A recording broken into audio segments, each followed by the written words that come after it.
સરખેજ થરાદી મેમન જમાતનું સરખેજ થરાદી મેમન જમાત hostel ખાતે સફળ કારોબારી મીટિંગનું આયોજન।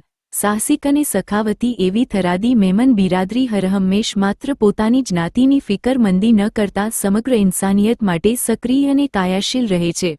આવા નેક અને ઉમદા હેતુથી તારીખ 28 ફેબ્રુઆરી 2025 શુક્રવારના રોજ રાત્રે ઈશાની નમાજ બાદ સરખેજ થરાદી મેમન જમાત હોસ્ટેલ ખાતે અધ્યક્ષ જનાબ હાજી હબીબભાઈની અધ્યક્ષતામાં આયોજન કરવામાં આવ્યું હતું, જે મીટિંગમાં પ્રમુખ જનાબ કાદરભાઈ સાદરાવાળા, સેક્રેટરી શકીલભાઈ, ઉપપ્રમુખ અલ્તાફભાઈ, અય્યુબભાઈ વિરમગામવાળા, ફકીર મહમ્મદ મેડીવાળા, યુથ સર્કલના પ્રમુખ હિદાયતભાઈ તેમજ સલીમભાઈ પીપરાણી ડીસાવાળા હાજર રહી આગામી આયોજનો વિશે ચર્ચા વિચારણા અને સેક્રેટરી શકીલભાઈએ અગાઉના તમામ હિસાબો રજૂ કર્યા હતા।